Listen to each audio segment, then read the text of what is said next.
Hola, en este video les hablaré sobre el análisis epidemiológico del dengue, una enfermedad viral que es transmitida por mosquitos y que representa un grave problema de salud pública, especialmente en regiones tropicales y subtropicales.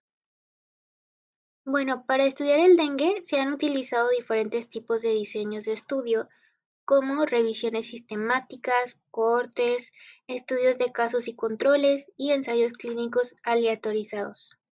Esto permite comprender mejor sus factores de riesgo, eficacia de tratamientos y comportamiento epidemiológico. El primer artículo que yo publiqué habla sobre los factores de riesgos asociados al dengue severo en Latinoamérica.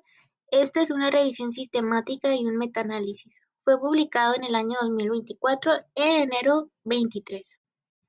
El siguiente artículo son también factores de riesgos asociados con el dengue y complicaciones y la muerte. Este fue un cohorte que fue publicado en el año 2024, en junio 25. El siguiente habla sobre los factores del riesgo del dengue y la fiebre en un área urbana en Vietnam. Este fue un casos y controles. Este fue publicado en 2021, en abril 7. El siguiente habla sobre una revisión sistemática, viendo las perspectivas de la patogénesis, la prevención y el control del dengue. Fue en el año 2020, en diciembre 5. El último estudio que coloqué habla sobre la prevención y control del dengue a través de vacunas en niños y en adultos, que es la población más susceptible al dengue. Este artículo fue publicado en el año 2024, en febrero 1. Ahora hablando de la incidencia, a la semana epidemiológica 20 de este año 2025, se reportaron en América más de 2.9 millones de casos sospechosos de dengue. De estos, más de 1 millón fueron confirmados por laboratorio y 0.1% se clasificó como dengue grave. Esto nos muestra una alta incidencia, lo que indica un aumento de casos nuevos en este periodo. Aquí podemos ver esta gráfica, que es el número total de casos sospechosos de dengue la semana 20 en 2025 y 2024, que 2024 sería la línea azul, que es más elevada que lo que actualmente llevamos de casos en 2025. Bueno, ahora hablando de la incidencia, mortalidad y letalidad, en la misma semana 20 se notificaron más de 116,000 casos sospechosos en 16 países, con 119 casos de dengue grave y 7 muertes. En total, en lo que va del año, se han registrado más de 1,200 muertes por dengue, con una letalidad acumulada de 0.043%. Estos indicadores son clave para medir la gravedad del problema.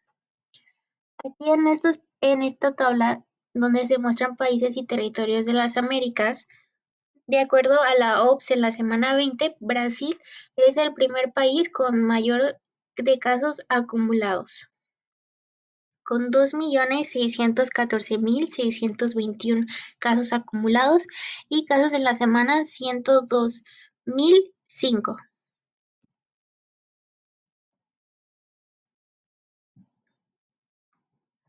En México, los casos reportados en la semana 20 aumentaron un 21% respecto al promedio de las semanas anteriores. Esto indica un brote activo que requiere la intervención inmediata.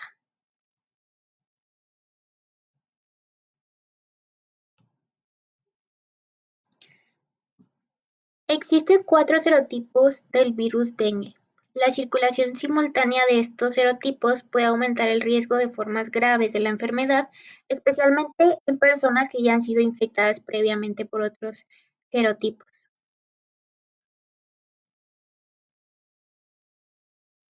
Aquí en México vemos que han estado presentes los 4 serotipos del dengue. Y por ejemplo en Argentina y en Bolivia el dengue, en Argentina el dengue de tipo 4 no ha estado presente, y en Bolivia no ha estado presente ni el tipo 3 ni el tipo 4.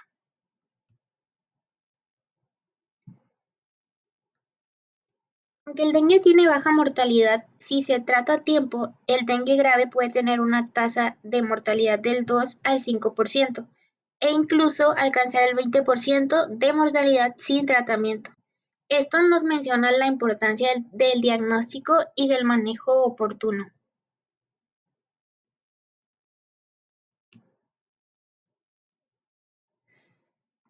Ahora hablando de la situación epidemiológica mundial, según la OMS, la incidencia mundial del dengue ha aumentado en las últimas décadas. Actualmente, entre 50 y 100 millones de personas se infectan al año y más de 2.500 millones están en riesgo. Esto lo convierte en un problema de salud pública global.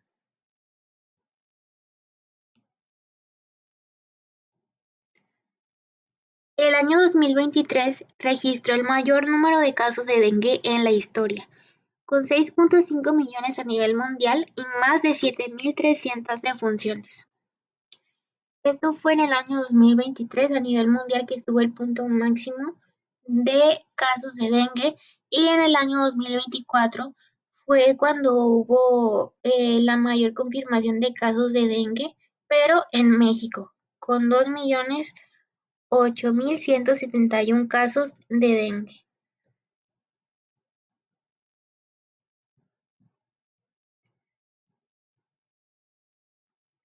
Los estados con mayor número de casos en 2024 fueron Guerrero, Tabasco, Veracruz, Quintana Roo y Colima, concentrando el 68% del total.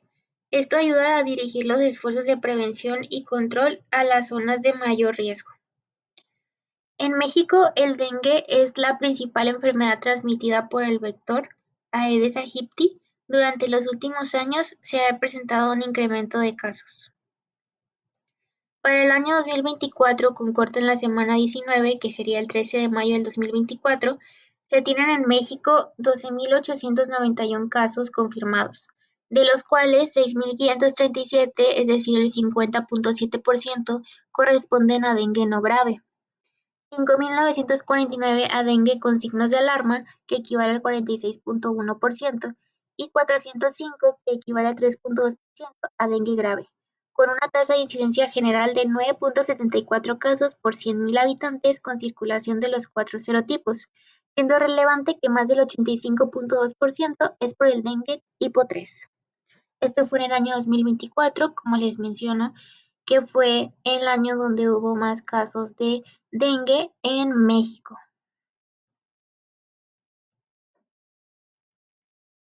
El enfoque de riesgo permite identificar factores que aumentan la probabilidad de enfermarse o de presentar complicaciones. Estos factores se dividen en ambientales, biológicos, individuales y sociales. En los factores ambientales encontramos la presencia de criaderos de mosquitos, agua estancada, climas tropicales y lluviosos y urbanización desorganizada. En los factores biológicos son personas con infecciones previas por otros serotipos del virus del dengue que tienen mayor riesgo de formas graves. Los factores individuales aquí interviene mucho lo que es la edad.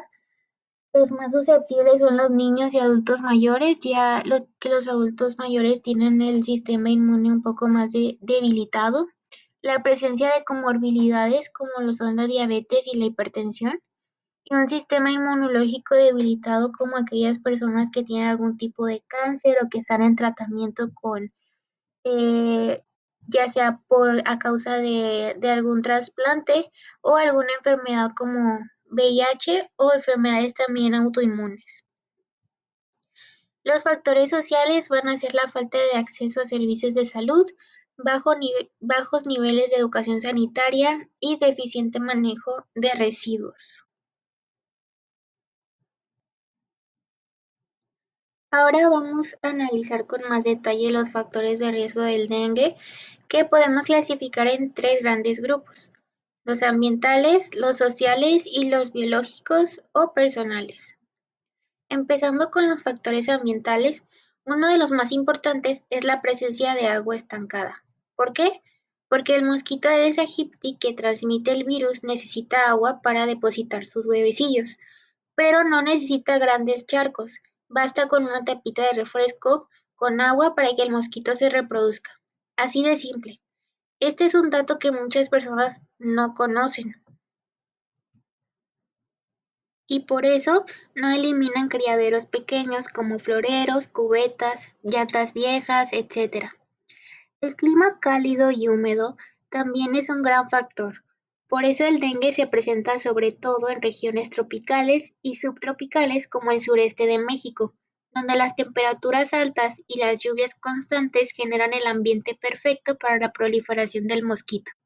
De hecho, se estima que con el cambio climático, el área de distribución del mosquito se ha ido expandiendo a zonas donde antes no existía. Luego tenemos los factores sociales, como las zonas densamente pobladas. Cuando muchas personas viven muy cerca unas de otras, cualquier brote se puede propagar rápidamente. También influye el manejo inadecuado de residuos sólidos que favorece la acumulación de objetos donde se puede acumular agua. La pobreza y el bajo nivel educativo también aumentan el riesgo, ya que dificultan el acceso a la información y a los recursos para prevenir y tratar la enfermedad. Y finalmente están los factores biológicos y personales. Una persona que ya tuvo dengue antes y se infecta con otro serotipo tiene más riesgo de presentar dengue grave por un fenómeno inmunológico llamado respuesta cruzada.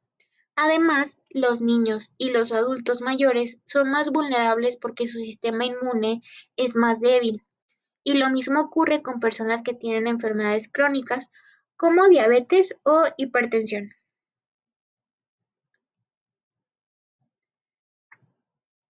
La prevención es sin duda la estrategia más efectiva para reducir los casos de dengue y se basa en tres ejes: el control del vector, la protección personal y la educación comunitaria. Empecemos por el control del vector. Esto implica eliminar los criaderos de mosquitos, como ya mencionamos. Hay campañas de descacharrización donde se recogen objetos que pueden acumular agua en patios y azoteas. También se usan larvicidas, que son productos químicos que matan las larvas del mosquito antes de que se conviertan en adultos. Además, se realizan fumigaciones en zonas de riesgo, aunque es importante recordar que la fumigación solo mata a los mosquitos adultos y no elimina las larvas, por lo que no debe ser la única medida. En cuanto a la protección personal, el uso de repelentes, mosquiteros, ropa de manga larga y mallas en puertas y ventanas puede reducir significativamente el contacto con el mosquito. Estas medidas son especialmente importantes para niños pequeños, personas enfermas o quienes viven en zonas endémicas. Y no podemos olvidar la educación comunitaria. Aquí hablamos de campañas en escuelas, colonias, medios de comunicación, donde se enseña a la población a identificar y a eliminar criaderos, a protegerse y a detectar signos de alarma. Si la comunidad no se involucra, el control del dengue es casi imposible. Es un problema colectivo que requiere una solución colectiva.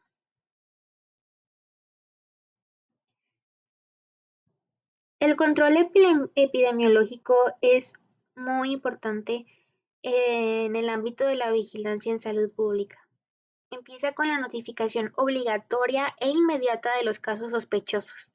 Esto significa que los médicos, enfermeras y unidades de salud están obligados a reportar los casos en cuanto se detectan. Esa notificación alimenta una red nacional de vigilancia como es el SINAVE, que permite a las autoridades detectar brotes a tiempo. Luego se va a realizar la investigación de casos y brotes, es decir, se analiza cuándo y dónde ocurrieron los casos, si tienen relación entre ellos, cuál fue el posible foco de infección, etc. Esta información permite tomar decisiones rápidas como cercar zonas afectadas, fumigar o intensificar campañas preventivas. También se hace vigilancia activa y seguimiento de contactos, especialmente cuando se trata de dengue grave o si el paciente estuvo en una comunidad donde no se habían reportado casos. Otro paso importante es la clasificación clínica según las guías de práctica clínica, que es la GPC. El dengue se clasifica en no grave con signos de alarma o grave. Esta clasificación es vital para decidir si el paciente debe manejarse en casa, vigilarse estrechamente o internarse en un hospital. Y por último, todo esto solo funciona si el sistema está bien coordinado, con personal capacitado, recursos adecuados y participación comunitaria.